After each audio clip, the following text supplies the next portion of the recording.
so much, Rajesh, for taking time out to spend some time with us today. Pleasure is mine. I am delighted to be able to introduce Mr. Rajesh Pal, Head of People, Culture and ESG at AAF International, which is a part of Daikin Industries Limited.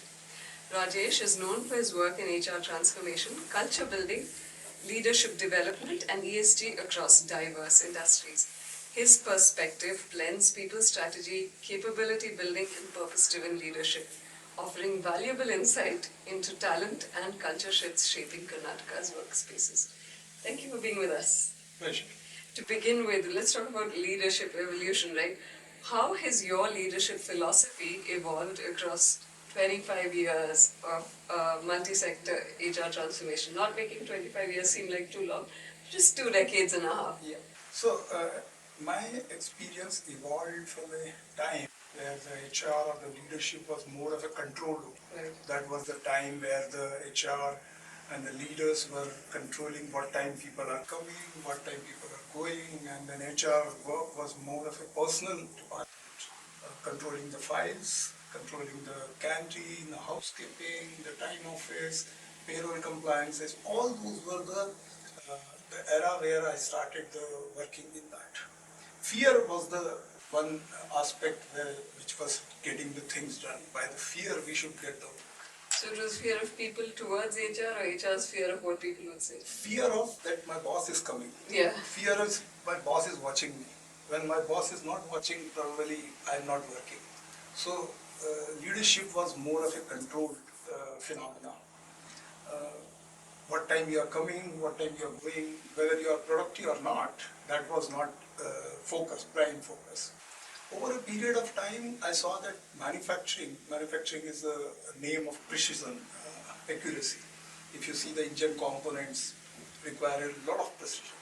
So in manufacturing, the people have been more resilient, more perfection oriented, and over a period of time, that resilience has came to my life. It has evolved that yes, I should be more and more resilient. My leadership style has changed from a control phenomena to more of a freedom phenomena that leadership has got evolved. Work with e-commerce, Flipkart, work with retail industry, and then now the global HR for the American Air Filter, India and Middle East, which is cross-cultural diversity, and everybody's expectation is different. So the philosophy has evolved that yes, I am not controlling anybody.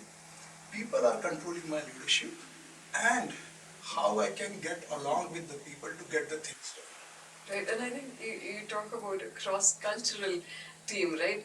Now, you are talking about vastly different cultures, like from the Middle East to the US to even India. Within our states as well, we have massive cultural differences. What practices have helped you build high-performance trust-driven cultures across all these diverse and you're moving from Flipkart to air filters, right? So you have massive experience in this. So the performance-driven culture is the fundamental block is the trust. If the trust is not there, the performance-driven culture will not be good. The most important thing, what is expected out of me, there should be a crystal clear clarity on the job which I am supposed to do. Clarity of the thoughts, clarity of the deliverables, what is expected by each employee, that needs to be communicated at the beginning of the cycle. Second part is the transparency. I cannot have a complete one side of a communication and with the other side of I can complete it. Right? Complete transparency at the leadership level. And the third is the communication. We have to have a regular communication. We have to have a regular feedback. At the end of year, I cannot say you are not done. On a timely basis, and the way the feedback has to be given, that is the most important. Feedback should not be given in such a way that it is harming the person, rather it should be a people development feedback.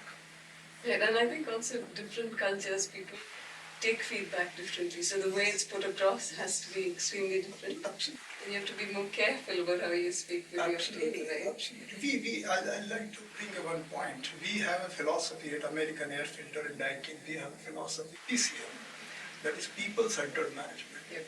So everything in the entire business, we have a people at the first. And I always quote, wherever I'm talking, I always quote, customers are the people. investors are the people, and employees are the people. So somebody who does not understand the people does not understand the business. And I think also we're moving from a generation where PCM came for physics, chemistry, and math to people-centered management. Right? So we also have to relearn that okay, we can have all that physics, chemistry, math inside, but if you're not people-centered, your organization is definitely going to struggle. And you're talking about people-first transformation, right? So like over 2.5 decades. How do you align people's strategy with business growth, especially when you have a large-scale organizational change? Right. Now, any strategy, again, the same question comes. Strategy will fail only when the people are not trusted. There is a gap in the leadership level, there is a gap at the people's level. If people do not see what is in it for me, if they do not understand that what I'm going to get out of this, there are any kind of a strategy. The leaders have to understand, the leaders should have empathy to understand what kind of a resistance. Leaders should have understand that where is the gap among the people understanding. So that is the most important thing. People strategy and business strategy should go hand in hand. It cannot be, most of the organization thinks that people or HR is the support function. It's not the support function anymore. It's the driver function. It's the catalyst of the growth. What we are doing in business, it is only for the people. And if people are not aligned and people are not having a buy-in into that, entire strategy will get failed. All transformation will get failed until unless people are aligned with that transformation. And I think that there's also like there's a line of expectations that are set.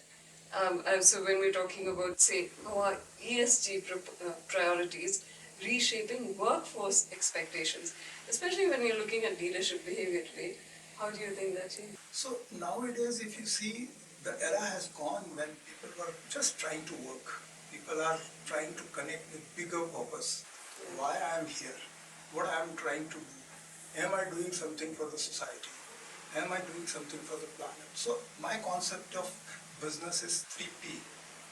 First comes the planet. Because today I am here, after 10, 15, 20, 50 years, I will not be on this planet, but planet will. So planet is the most important thing which we are going to maintain, sustain, and give to our next generation. Then comes the profit. Then comes the people. Then comes the profit. So the profit is the last one. Where is the planet and people is the most important thing. So entire ESG philosophy revolves around this. In what way, in what governance method we are doing the business. It's not just I am doing business for the profitability. I think that sort of puts people right at the center of it because you are responsible for both the planet and profits, right? Yes. So if you don't understand how people-centric your organization is, correct, that's essentially where we could run into problems later. Karnataka, for instance, has a massive talent landscape, right? What strengths do you think position Karnataka, especially when you're developing a future-ready, group of leaders who are capability? Okay. So I would like to share a very small, my childhood story or the childhood memories. Karnataka is the dream state for everybody who's studying into a 11th class or 12th class doing engineering or trying to go into the engineering.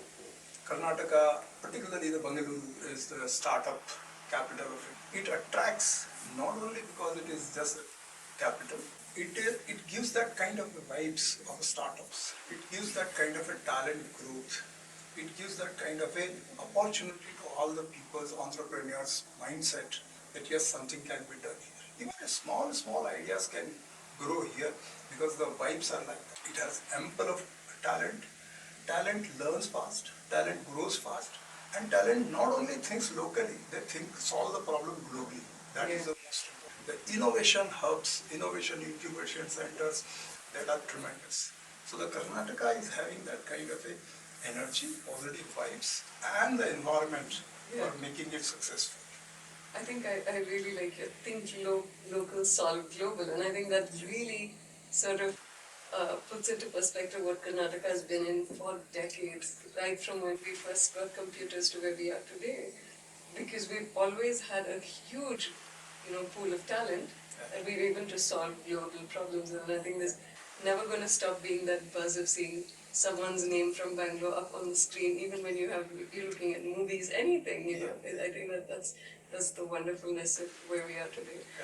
But thank you so much for your time. It's been interesting listening to your evolution as well. Thank you. My pleasure. Thank you so much. You.